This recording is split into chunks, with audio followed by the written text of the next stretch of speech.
Uru rubyiruko rwize imyuga ruvuga ko rwagerageje kwegera BDF kugira ngo ibishingire bahabwe inguzanyo mu bigo by'imari biciriritse, ngo bahura n'imbogamizi z'uko hari amafaranga bakwa kugira ngo bigirwe umushinga kandi aribwo baba bakirangiza amashuri ayo mafaranga batayabona. Ubufasha bwo kugira ngo umuntu abone uburyo bwo kwiteza imbere, hari igihe ujyayo muri bariya bashinga bakakubwira ngo hakenewe kubanza kukwigira umushinga, bakavuga ngo hakenewe amafaranga ugasanga urayabuze, ugasanga ucitse imbaraga. Nabonye batabyemera, bisaba kwigira umushinga. Ikintu kitunaniza ahanini ni amafaranga ducibwa kugira ngo nyine bakwigire umushinga, ni 20. Ubusanzwe wize umwuga se? Nize umwuga w'ububaji, carpentry. Byo gukoresha imashini zideresa zoza imbaho, zikata ibiti byo ku mihanda, zica imirimbo. Iyo tuganye BDF kugira ngo batwigire umushinga baduca amafaranga menshi cyane, ibyo rero bikatubangamira nkatwe nk'urubyiruko. Umwe muri aba bajeni twaganiye aravuga ko nyuma y'uko aciwe amafaranga 20,000 ngo yigirwe umushinga ngo yahise abyihorera, we kimwe na bagenzi be bagasaba ko bibaye byiza aya mafaranga yakurwaho bakwa kugira ngo bigirwe imishinga, kuko abenshi aribwo baba bakirangiza amashuri ayo mafaranga batayabona. Njye nahise mbireka kuko ntayo nari kubona,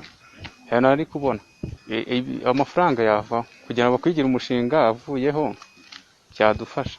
Wenda nimba narize ububaji bakanyigira uwo mushinga bitasabye ayo mafaranga, kuko urangiza kwiga no kwigurira ipantaro ari ikibazo, usanga gucibwa amafaranga rero umuntu ntiyapfa kuyabona.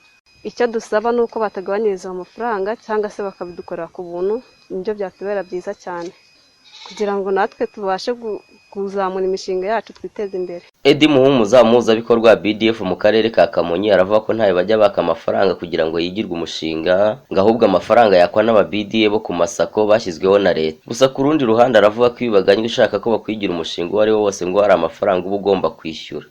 Nagari bishaka kuba ari ibyo kuri sako bakorana n'aba BDF.